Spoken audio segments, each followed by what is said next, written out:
So here's the blunt question. What do you do if you have a child whose phone usage is out of control? It's changing his or her moods. It's causing constant conflict in your home.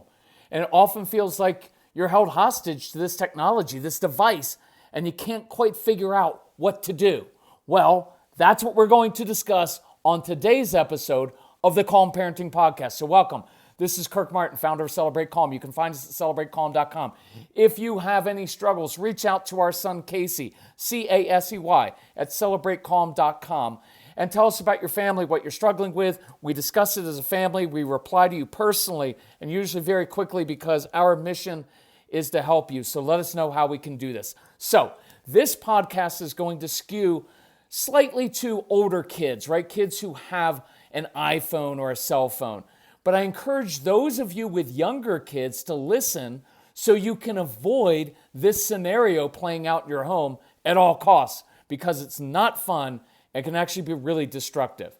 If you have younger kids, I would encourage you to do what it takes now to reduce your child's reliance on screens. And that means changing your lifestyle. It means leading your kids outside. Look, when we were kids, our parents were like, go outside. They didn't even have to tell us. We went outside. We knew what to do outside. We had freedom to roam the neighborhood, be gone all day, not come home till dinner time. Your kids don't know how to do that. And so you're going to have to lead them. And it's going to take some energy. But we want to replace that screen dependence with purposeful missions and projects that your kids are curious about. I know it's hard. There's no blame. There's no guilt, right, for any of this. It is really hard. And it's so easy sometimes just to give the tablet, the screen to a child because it keeps them occupied and satisfied and content. And then a lot of our kids who are on the spectrum, that predictability of the screen, something they can control, is a lot easier than managing unknowns and social interactions. So that makes it hard too, right? But I want us to be purposeful about this. And I promise you this. You will never, when your kids are older, you will never say, you know what, I wish I would have introduced screens earlier. I wish my kids would have been. You're not going to say that, right? Remember, when you say no to one thing, you have to say yes to something else that's appropriate. So just saying like, no, you can't do that. It's like, well, what can they do? So we're not dealing with general screen usage in this episode. I want to focus almost solely on the usage of cell phones. So let's talk about what I see as, in many ways, an epidemic in modern family life, right? And what I'm spending an increasing amount of time on during our one-on-one phone consultations is this: doing an intervention to rescue kids from their phones and rescue families from this ongoing conflict and fights and stress and all the chaos it creates. See, out of a good heart and good intentions, you gave your child a cell phone so they could connect with friends. That's important to them. For convenience in contacting you, maybe for safety reasons. And you thought you could use it to teach your kids how to be responsible with and also control their technology. But here's what really happened. You unwittingly, again, no blame, no guilt, you unwittingly handed them an addictive device at the height of their social insecurity and their impulsivity, when their world is measured, what happens the next 5 minutes, when their identity is being shaped and swayed by social media forces beyond our control, and while their hormones are changing drastically. And the result is this: their heads are constantly staring down at their phone, furiously texting their friends that are much more important than you are at this age, right? They're being exposed to literally tens of thousands of images and videos and concepts each day that whipsaw their emotions, right? Some kids are being exposed to porn, and they don't know how to establish any boundaries with it, and so they can't put it down. And this device is now controlling and dictating their moods. Your kids have changed. They're less connected, more irritable. They talk back more. Your relationship, the family dynamic, is now governed by this phone. And it produces endless fights. It's constant tug of war. Taking it away, giving it back, taking it away, giving it back. Constant threats back and forth, right? At some point, perhaps you gave in because you just got exhausted and thought, well, at least her grades are still okay.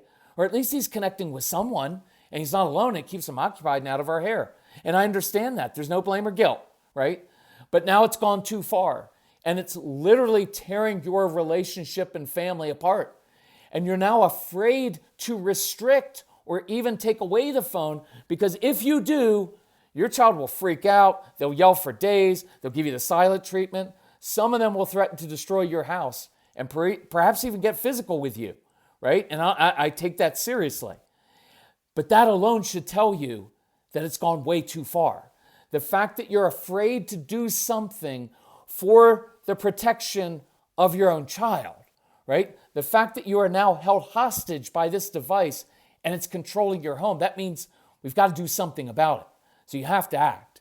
Now, each family dynamic is a little bit different. This can be tougher and more delicate when both spouses aren't on the same page, or maybe you've got a big, strong teenager being disciplined by a smaller single mom. It happens all the time. I'm just being realistic here. I've been helping parents walk through this step-by-step process of restricting usage of the phone and having good success with it. In some cases, we're taking the phone away altogether. Some cases, we're restricting usage to certain hours, i.e. like phone must be put on the kitchen counter at 10 p.m. We're putting parental controls on the phone. In some cases, we're removing Snapchat or TikTok from the phone. So I wanted to share with you some general principles and some specific strategies, even some scripts, so you have a template for how to do this. Again, in a podcast, I can't get to every single different variation you have in your home, but I hope that this gives you a framework, right, for bringing this up and discussing this maybe with your spouse or with, if you're a single parent, maybe with some friends that are going through the same thing. Discuss this, right? So, number one, when we're talking about restricting, taking away the phone, this is what I want you to know. This is something you are doing for your child, not to them, right? They are physically and emotionally unable to make healthy choices right now for their own good. And that's what your job is as the parent. You're doing this for them, right? Restricting phone usage or taking it away altogether, and that's all up to you, is the compassionate thing to do for your child. This device is literally changing their personality. It is harming relationships, and they're kind of helpless to change. So what you are doing for them is a compassionate thing, right? Now, by the way, when we do this, no snotty tone. You know what? If you could have controlled it better, you could have kept it. No, that's unfair. It's unfair what we ask kids to do with something that's so addictive. So no need for the snotty tone. But we're going to do this because it's compassionate and the right thing to do. Number three, it's the right thing to do. You're not being a strict parent. You're being a responsible parent. And you know this already inside. You know it's the right thing to do. But you haven't known how to do it, or you've been hesitant or maybe even afraid for good reason, right, to take the actual steps necessary because it's really hard to do. It's going to be tense. It's going to be ugly for some time. But it's the right thing to do, so I want you to consider it. Number four, you've got to have some non-negotiables in your home. For example, hey, no phone usage at the dinner table ever. No, it doesn't, and that includes dad as well, right? Can't be like, kids, you can't use your phone and dad's over there doing it or mom's doing it. No phones at dinner. This is our family rule, right? You only get a few minutes with your teens anyway because they come downstairs, shovel their dinner down, and then ask to be excused. But have some non-negotiables, right? Number five, you should not dismiss how important the phone is to your preteen and your teenager. At this age, it is critically important and natural that their social connectedness is important to them. Don't minimize it. It is important. They have a great fear of missing out on things with their friends, and that's a very real consideration. So I don't want to just dismiss it altogether, right? Many, if not most of their friends are permitted to text until late at night, sometimes midnight, sometimes 2 a.m., right, or later. So if you make your child turn off his phone at 9 p.m. or 10 p.m., then your teenager is missing out on all the fun texts that happen later at night. So when they walk into school the next day, guess what? They've missed out. And that's very real to them. So don't dismiss it. Number 6, that said, you're the parent. This is not a negotiation. I'm fine with getting buy-in and ownership. We talk about that all the time. But at the end of the day, this is not a negotiation. Your child doesn't really get a say in this. You know best. You pay the bills. It is your house. Again, you are the parent, and I want to give you the confidence to act as a responsible parent. Now, 7, some of this depends on how well the child is handling school, everyday life, and his or her phone, right? Is your child involved in sports or drama club or an extracurricular? How is his or her attitude overall, right? If your child is generally handling life and school pretty well, then you can give a little leeway if you want, as long as that continues, right? But if your child's grades and attitude are suffering, then you need to be more restrictive. This also depends on your relationship with your child. I don't know any way to say this, but this, to be blunt. If you have been an overbearing dad, for example, could be mom, but I'm going to use dads because I'm a man. If you've been an overbearing dad who is always on your child, pointing out what's wrong and not what's right, if you haven't bonded over something and there is a deep-seated anger or resentment between you, then you should work on that first before initiating a difficult conversation. The relationship comes first. So here are some potential action steps. Honestly, I'd wait until the weekend to begin this process so you have time, so you're not rushed, and you can deal with the inevitable fallout of what's going to happen, right? Lately, I've actually dedicated parts of weekends to walking parents through this in real time because it is a hard thing. So number 1, I'd encourage you, determine exactly what you want, right? We want to restrict phone usage to these hours and have the phone off by 9 p.m. on weekends, weeknights, and 10 p.m. on weeknights. I just messed that up. And I'm not re-recording this podcast because I'm 12 minutes in. So let me repeat that. So one of our goals may be, let's restrict phone usage to these particular hours, and we want the phones off in the house by 9 p.m. on weeknights and 10 p.m. on weekends. Depends on the age of the kid, right? It could be 10 and 11 p.m. I don't know. That's up to you, right? Screen-free time for 1 hour every evening. Do you want to enforce that? I've done that with some families. Hey, every night from 7 to 8 p.m., no screens. Instead, we sit around bored looking at each other like, what did we used to do before we had phones? But eventually, you know what happens? You end up finding some fun stuff. You end up playing board games. I know your kids are going to be like, you know why they call it board games? Because they're boring, right? Or you get yourself outside or you play games. You find some different things. Not recommending that, although it's a great idea. It's up to you what you do, right? Some of you need to put parental controls on your child's phone. Right? Part of that is controlling access to which websites they visited, right? Some of it is so you can automatically restrict the total number of hours spent on the phone, right? You can do that right from certain apps, right? Some of you may want to take away the phone completely for a period of time, right? And I know, look, your child's not going to like this. No child, and very few humans want to be held accountable. But the truth is, it's for their own good, and that's why they have parents. Right? So I just want you to know this little side note. If you put parental controls and you can see what websites they're on, don't freak out, right? Be realistic about it. Know that some of your kids are going to go to sites that are places where you don't want them to go, but now you know, and you can have an honest discussion about how it's normal to be curious about certain things when you become a teenager, and that's for a separate discussion. But again, it's the same process if you have that discussion, but you're curious about it and you don't get them to shut down.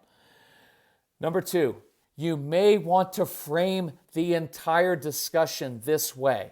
I like this a lot. Hey, Dad or Mom and I have noticed we are on our phones way too much. Even as adults, we find ourselves distracted. We've got our heads down way too much. So we want to make some changes as a family, and we're wondering, how could we actually do that? How could Mom and I, Dad and I, how could we stop being on screens so much? Right? Now, look, ultimately, it's your decision as the parents.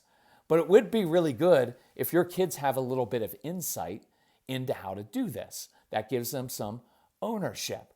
So you could continue on. It may sound like this. Look, son, daughter, we need to apologize to you. We put something in your hands that is highly addictive, and we expected you to somehow have control over it. And that was wrong of us. We set you up for failure. By the way, side note, that takes away the snottiness of, you know what, if you would have learned how to control your phone, we wouldn't have to do that, right? Or we wouldn't have to do this. You're changing around like, no, I apologize to you. I handed this thing to you before you were ready. It doesn't matter what your motivation was. We did it, and now it's controlling you, and our expectations were wrong, and we set you up for failure. And now this thing we gave you is dictating your moods, your personality, our relationship, and our home life. We fight constantly, and that doesn't feel good for anyone. Look, you're just speaking the truth. Now, they won't want to admit it, but they know it's true. We have also noticed that we as the parents have allowed our phones to control us too much. Heads are in screens, we're distracted. Look, I'm anxious because I look at my Twitter feed all the time. It's intruding on my own life and happiness. So here's what we are doing as parents, right? Like no phone at dinner. Mom and I are going to have an hour of screen-free time every evening where we get to talk and connect and interact, right? And I'm going to close one of my social media accounts. I'm going to shut down my Facebook or my Twitter. I'd encourage you lead in this because you probably struggle as well. Why? Because everybody does. It's really hard. So here are some different options. Because your phone is wreaking havoc in your life and affecting your grades and relationships, we're going to take the phone away for a period of X number of weeks. Totally up to you how many weeks or months or altogether. Now, cue a World War III meltdown. You're going to get about it. They're not going to be like, Mom, Dad, thank you for doing what's right. I appreciate that you have the courage to do that, what none of my friends' parents have, right? They're not going to like this, right? Or you could say, from now on, if you want to use your phone, we are going to require that you have parental controls on your phone. And if you keep taking them off or refuse, we will simply cut off service. This is non-negotiable. Of course, they're going to try to negotiate. Of course, they're going to take those parental controls off your phone. And you have to do what you said you were going to do and call Verizon or your phone company and say, we do not need that line anymore ending in 7907. Cut it off. You have to be willing to do the hard work and put up with all that's coming your way. It could be from now on, no phones ever at the dinner table, and your phone must be turned over every night at 9 p.m. sharp or 10 p.m. or 8 p.m., whatever you want, without exception, on the kitchen counter where we can see it. And by the way, for the parents, if you have to, if you need to, take all the phones, lock them up in a safe, put them in a place up in your room, because otherwise you're just inviting your kids to sneak downstairs in the middle of the night and get their phone, right? Let's continue with this. You have every right to be angry and mad at us for putting you in this situation. I expect you to be furious. I expect you to be mad about it.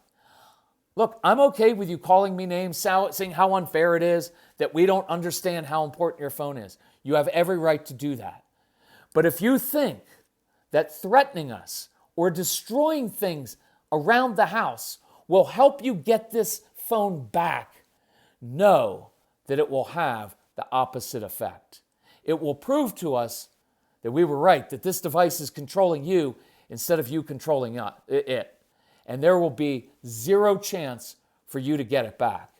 So I want you to think before you make any rash decisions. Look, your kids, some of them are going to freak out. They are highly dependent on this. And now they're wondering, like, how can I connect with my girlfriend and all of my friends? And all those things are very legitimate thoughts that they're having.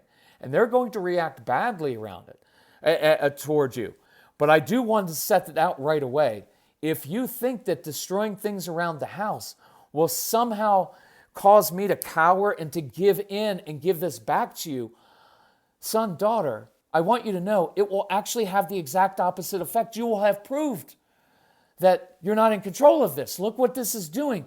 You're threatening to hurt us. You're threatening to destroy things over an electronic device. Now, if you refuse to hand it over to us, that's not going to work either. We'll cancel our service plan. So be angry and mad at us for a few days. Fume about how unfair it is. But then let's problem solve like adults. Truth is, your kids are going to be furious and they're going to threaten you in some manner, probably. They're going to withhold kindness and respect from you. It's going to be ugly. But it's the right and compassionate thing to do. It's your responsibility as a parent. Again, no blame and no guilt. Doesn't mean you have to rush out and do it right now, okay? But this is usually how it ends up working out. After a few days, detoxing from their phones and the constant messages and images, their nervous system will begin to relax again. Right there, these are kids who all of a sudden in life had exposure to all of these images and messages in their face, in their hand, 16 hours a day. And so they become on high alert, and I won't go into everything it does, but they'll begin to relax again. They'll usually become a little bit more pleasant, less stressed, less combative. I'm not going to promise you that they're going to thank you for rescuing them, but they will be grateful to a degree inside because they know that they've struggled with this, and they will even feel the difference. It happens almost all the time. After a period of time, the kids are like, I didn't realize how much that was in control of me. I feel so much better now, right? And inside there's a thank you for doing for me what I wasn't capable of doing. I don't need the thanks. As a parent, I just need to do the right thing because I love my child. Now, I know there are variations, and I know your kids also have laptops and iPads, and they can access their messages there. And so that will have to be included. And then there's the complication at times, right, of, well, they need their iPad to do their schoolwork. How do we cut that out? I don't have time to do all of that in this podcast, but I wanted to give a framework for this, right? Just know that your kids are strong-willed, so they're always going to be fighting you over something, right? And they're going to come back with that persistence, pleading with you to give their phone back. For right now, let's be firm. Let's let this play out. Remember, when you say no to something like this, you have to say yes to something appropriate. That's why we talk a lot about mission and mentor. At this age, I want to get kids engaged in a mission, doing something that they love, that they're really good at, using their natural gifts and passions, accountable to another adult, a mentor, because that is very, very motivating. Other people see good things inside your kids, makes them feel useful and helpful, and it gives them a place to put their brain energy, starting their own business, volunteering at an animal shelter or a veterinarian's office if they're into animals. I've got to fill that with something, right? And so let's find that mission, fill that time and space, something they can throw their energy into with a mentor of some kind, right? And I'll do that on a separate podcast. I hope you found this helpful. I know each situation is a little different. If you want me to help you walk through the intervention, then go to the website, celebratecalm.com, and you look up the mentor tab at celebratecalm.com /call-Kirk. But anyway, you can look it up at the website. We've got in the Calm Parenting package, or the Get Everything package, you get the control screens program, control screens so they don't control you, right? So listen to that. Take the principles we talked about in this podcast and apply it to your own situation. If we can help you in any way, please let us know. That's what we're here for. So you can reach out, KCCASEY at celebratecalm.com. Let us know how we can help you. Thanks for listening to the podcast. Please share this with other parents. I will do more podcasts on screens because there are limitless variations of this, but I hope this framework will encourage you, inspire you, and actually give you some practical strategies to actually get this done in your home. All right, love you all. Talk to you soon. Bye-bye.